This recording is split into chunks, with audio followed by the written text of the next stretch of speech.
Yo, what's going on, guys? So today we got a little bit of a different video. We're gonna be going over some hot takes that were on the Marvel r/Marvel Rivals subreddit for season 4 and season 4.5. And yeah, we're just gonna get right into it. We're gonna start off with Address Perfect 3270. It says most disliked season aesthetically so far. Maybe I'm jumping the gun since we might still get another skin reveal, and the Wolverine skin is generally great. Overall, this has been my least favorite season in terms of art direction. The biggest issue for me is how scattered the overall aesthetic felt. Releasing Zombies mode in October made sense, but everything around it seemed disconnected rather than part of a cohesive theme. The season pass especially felt mismatched. Only Loki actually fit the Immortal Beast theme. Luna was a leftover from last season, and Moon Knight suddenly being a mecha slash Gundam style skin fell out of place.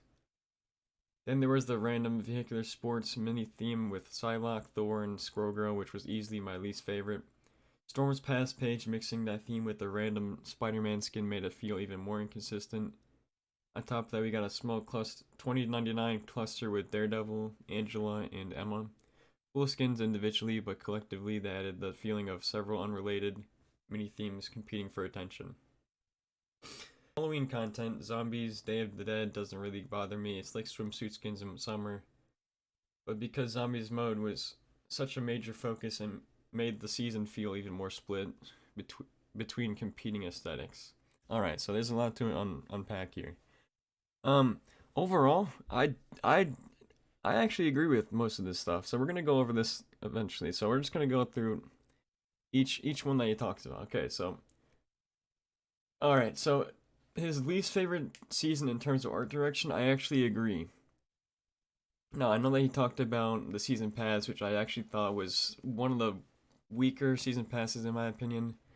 I thought the Loki one was actually, like you said, the only one that actually fit. Luna, I did not realize that Luna's skin was a leftover from last season. But we've just been getting so many Luna skins, there's just so many better ones. And Moon Knight, I think it is a great skin. I'm gonna be honest, it's really cool. It's like a little transformer type of dude. But yeah, in terms of the theme of the season, I don't even understand why it even exists. And yes, I actually agree with him in this one. The Psylocke, Thor, and Squirrel Girl skins with the vehicular sports mini theme, that was my least favorite. Storm's Pass, I don't even remember what that one looks like, so it must have been terrible. He's talking about the 2099 skins with Daredevil, Angela, and Emma. I actually think those are some of the best skins. For like any character that they get. Like the 2099 with Daredevil, I know that I got that. Angela is really cool, and the Emma skin's really cool. But again, it doesn't really fit into the theme of the season. I don't really know why they were doing that. And those skin, the Daredevil one at least, came out during like October, and I think the Emma one did too. I think it should have been, for me, the biggest problem with this season so far has been the Halloween event. I absolutely love the Halloween event. The actual mode is great. Maybe we might get into that in a second. I thought that the mode is great, but honestly, I was expecting more for the skin in terms of skins. I know that some of you guys have played Overwatch, and their Overwatch, I guess Overwatch 1 Halloween skins were my favorite out of all of them. So I guess I was just kind of hoping for more. There was a few skins that I didn't really care about, and there was only like 5 skins really, and it's looking like it's basically over for the Halloween event. So that one was definitely disappointing to me. Again, I absolutely loved the mode. I thought it was great. Made a lot of people come back to the game. But the Halloween skins, I think were definitely lackluster to say the least. And yeah, he talks about them being just like swimsuit skins. I think there should have been more Halloween skins, in my opinion. But yeah, overall, I don't actually hate that take. I think it's overall pretty good. We got another hot take coming from Respawning Again. He says, the hottest of takes. Hot take, more than 2 insta-lock DPS, don't care. If it's quick play, then I couldn't care less when we have on our team. Here's why. I love playing strategist. Personally, I find Invis, except against a competent Daredevil, to be one of the most fun heroes to play. The more duelist, the more healing I can do. I put up crazy numbers when running 3 or even 4, sometimes 4 DPS, which makes it even more fun for me. It's not ranked. Quick play is not about sweating, at least it shouldn't be. It can be fun slash interesting to get away from the same old team build over and over again. Playing 2-2-2 is fun, but sometimes it's fun to switch it up. I want to play with a team of majority tanks or hell even majority healers. I want to see how different teams builds can be effective and how team ups can be utilized in different ways from the standard setup. Not to mention it's quick play, you have nothing to lose. It's a game, why is everyone so uptight? Okay, absolutely agree with this. I agree with half of it at least. Quick play, I don't even understand why people care so much about quick play. It is literally just really there for just having fun with their friends like who you can't really play with because they're not in your rank. It's also really good for lord farming, or I guess for not for lord farming, just for getting your lords. Absolutely, I love getting lords there on quick play. I don't really get why people are so crazy, like mad when you have like 3 DPS or something in quick play. It's not that big of a deal. And I guess this guy is also a strategist main, so he says that he's fine. He likes running a even 3 or even 4 DPS because he can put up crazy numbers on invis. Overall, I think that's actually pretty good. I don't know about 4 DPS. That's kind of a crazy take. But he did talk about wanting to switch up the 2-2-2 playstyle. I know that it's been interesting.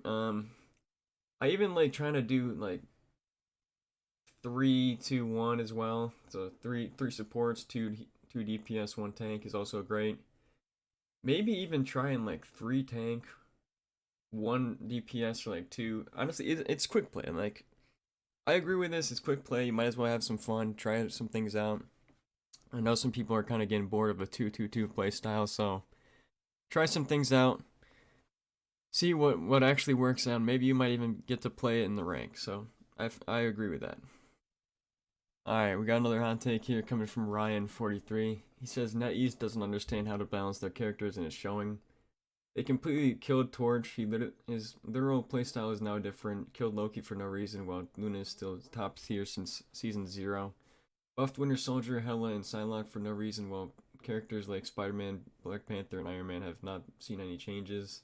Buff Venom for no reason. Release an absolutely broken character, Daredevil, that can survive ultimates and kill you through it. NetEase is the worst company I have seen when it comes to balancing their characters. It's time to call them out on it. This is some crazy timing because, in my opinion, this is the most balanced season yet. I think you can play almost any character, and you would do fine with it. I don't really know what the hell this guy's talking about. I do agree that they did kill Loki. I do agree with that completely.